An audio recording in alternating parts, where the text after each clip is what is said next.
Bon voilà, une nouvelle petite vidéo. Nous voilà arrivés en haut de notre parcelle.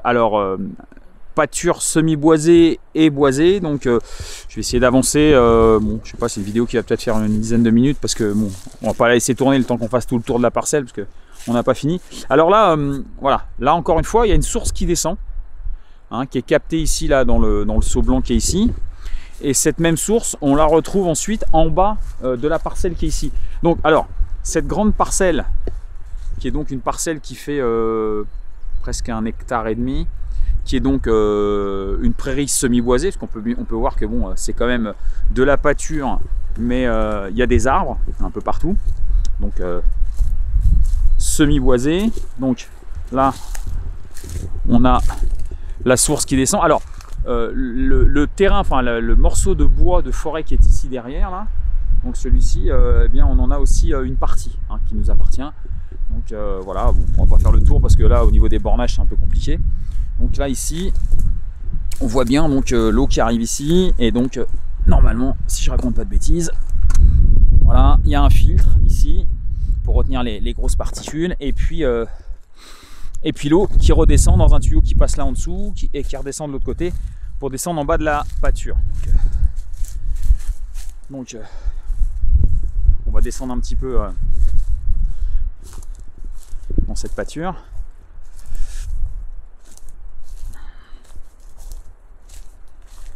Donc voilà, dans cette pâture semi-boisée, donc nous on va y installer des moutons, tout simplement. Donc là, il y aura peut-être un petit peu de clôture à refaire à certains endroits, mais rien de méchant. Bon là, bah tiens chérie, tu vois, je crois que tu viens de mettre le pied sur la captation justement qui passe là en dessous, la source. Parce que là, il y a une grille. Et donc ensuite, ça redescend à travers le terrain. Donc voilà, alors je vais essayer de balayer. Donc ça part, voilà, on voit la clôture. Hein. Ça part de là. Ici, là, il y a un espèce d'ancien... Ouais, là, il y a un super trou, là, ouais. Donc voilà, ça descend. Alors ça descend jusque là-bas en bas où ça s'éclaircit. Alors on va essayer de descendre un petit peu. Tu te sens open pour descendre jusqu'en bas, chérie? Donc voilà, donc c'est semi-boisé. Voilà, il y a peut-être un petit peu de travail à refaire du propre. Il y a un peu d'arbres, mais bon, pour les animaux. Bon, voilà, par contre, on sent bien sous nos pieds que là, on a une pâture, on a une épaisseur d'herbe sous nos pieds qui est juste. Enfin voilà, là, pour le coup, les moutons ici. Ils vont avoir de quoi s'en mettre plein la panse. Donc voilà, on va descendre. On va essayer de descendre assez vite. On remontera plus tranquillement. De toute façon, on va remonter plus tranquillement parce qu'on va souffler. Alors bon, on voit, hein, enfin je sais pas si ça se verra bien la vidéo, mais là on a une pente, je sais pas, on doit être à peu près à 15% de pente. Donc c'est une pâture qui se prête pas, par exemple, à mettre des chevaux de classiques, des chevaux de trait éventuellement, ou des moutons, ça se prête bien. Voilà, donc il va falloir juste qu'on revérifie bien les clôtures pour pas se retrouver avec nos moutons qui se promènent en pleine forêt. Mais dans la théorie, voilà. Alors je pense que je ferai un abri sur le haut ou à mi-hauteur, je sais pas. Je verrai quand on aura un petit peu plus fait le point sur les lieux où est-ce qu'il y a le moins de vent, parce que idéalement c'est quand même de leur faire leur abri là où ils seront quand même un petit peu à l'abri du vent. Donc voilà, peut-être quelque part là-haut, là sous les arbres, ça me paraît pas mal. Il y a l'air d'y avoir un petit plat là-haut, ça pourrait être bien. Puis en plus, bon, quand tous les jours on viendrait jeter un œil, au moins il serait pas très loin pour se mettre à l'abri. Bon là il y a vraiment une belle pâture. Là on a vraiment, on a une herbe qui est super épaisse. Enfin, voilà. Ils ont vraiment de quoi pâturer ici. Je veux dire, c'est si on met 4-5 moutons là-dessus, ils ont largement de quoi manger pour l'année. Hein. Donc voilà, peut-être un petit peu de bois à refaire, peut-être à éclaircir, je sais pas. Laisser quelques arbres, mais pas tous. J'ai mis mes mains dans les sapins tout à l'heure. Hein. J'ai de la résine plein les mains. Donc voilà, allez, on va essayer de descendre rapidement pour pas que la vidéo dure 15 minutes. Donc sans se casser la binette. Voilà. Je vais juste essayer de redresser un petit peu mon support. Voilà. Allez, on continue de descendre. Alors, ce qui est fabuleux, c'est que on est vraiment secteur de montagne avec des gros granites là qui sortent un peu de terre. On a l'impression qu'ils ont poussé. Hein. On a l'impression qu'ils ont poussé. Voilà. Stéphanie elle vient de dire mon sapin de Noël. C'est vrai qu'il y a un joli sapin là. pour le coup. Hop, ah pardon, hop, je filme et je regarde pas où je mets mes pieds, j'ai failli me gameler. Donc là celui-là c'est vrai qu'il est beau, il y en a un autre très très beau là-bas, il y en a un autre là-bas, enfin il y en a un peu partout.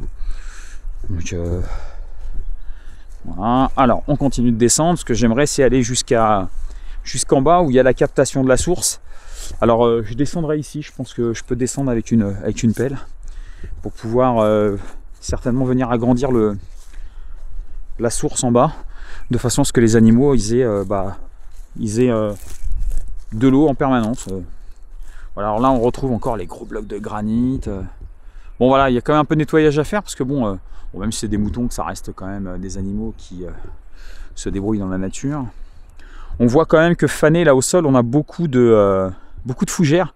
Donc je pense qu'au printemps, ça doit être riche en verdure.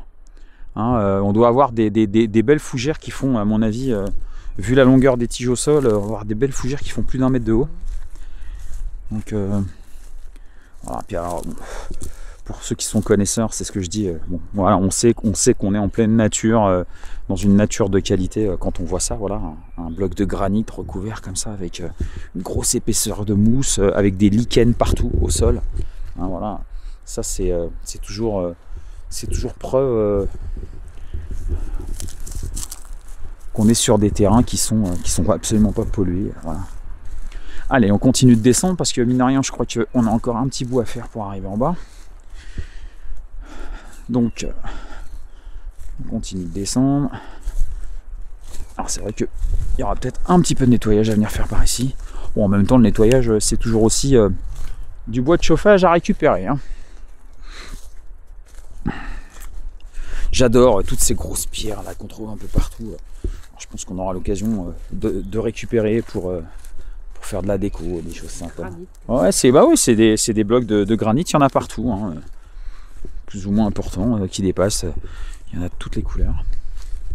Alors si je raconte pas de bêtises, on va aller jusqu'en bas. Et c'est en bas qu'on a donc la source qu'on avait trouvée là-haut, qui finit de sortir du sol là en bas. Et bon, je pense que ça peut être sympa de faire une espèce de... Alors, il y a du sanglier de toute évidence. Voilà, parce que là on a, pour les connaisseurs, il y a de l'excrément de sanglier. Bon, en même temps, ce n'est qu'à moitié étonnant. On est vraiment en pleine nature sauvage. Allez, on continue de descendre. Je pense qu'on aura l'occasion de faire quelques jolies rencontres de temps en temps le soir en venant se promener. Que ce soit chevreuil, sanglier, renard, enfin voilà. Donc là, il y a une partie qui a été déboisée il y a peu, hein, puisque la première fois qu'on est venu visiter le secteur, ça venait d'être coupé. Donc là, on voit qu'ils ont sorti l'industrie du bois, hein, ils ont sorti les grumes, hein, tout ce qui les intéressait, puis après tout ce qui reste par terre, ça va gentiment finir de pourrir. Alors bon, encore une fois, derrière ça, bien entendu, c'est replanté systématiquement. Voilà, là on arrive sur la source en bas. Mais bon, il y a encore pas mal de bois là qui est perdu. Il y a de nombreux mètres cubes de bois qui vont presser au sol pour rien. Voilà, donc là, j'espère qu'on l'entendra. Voilà, là, on a la source. Voilà. Alors l'eau est super claire. Et donc voilà, cette eau qui descend donc avec un tuyau en souterrain à travers tout le terrain qu'on vient de descendre, hein, parce que là on vient de se balader un petit peu. L'eau elle arrive ici et là on voit elle descend en cascade, hop là. Donc ici je pense que bon là on a notre limite de propriété, hein, là où les arbres ont été coupés. Il y a une autre pâture sur le dessus là, mais elle n'est pas à nous. Donc voilà, alors après on s'en va également sur le côté là. Hein, il y a un petit décroché en contrebas là, puis après on remonte dans la partie boisée là au-dessus, jusqu'en haut, et puis après au-dessus du chemin là-haut on a à nouveau une parcelle. Donc voilà, ici je pense que ça peut être sympa de venir redécaisser un petit peu, histoire de canaliser une petite quantité d'eau, faire un trou d'eau. Bon, peut-être qu'en été il y a un débit peut-être un peu moins important, on aura l'occasion de s'en rendre compte. Ça peut être utile pour nos moutons, mais ça peut être utile aussi pour les animaux sauvages. Hein, parce que pour eux, il n'y a pas de clôture, hein. Ils passent par-dessus. Donc voilà, alors voilà. Donc cette partie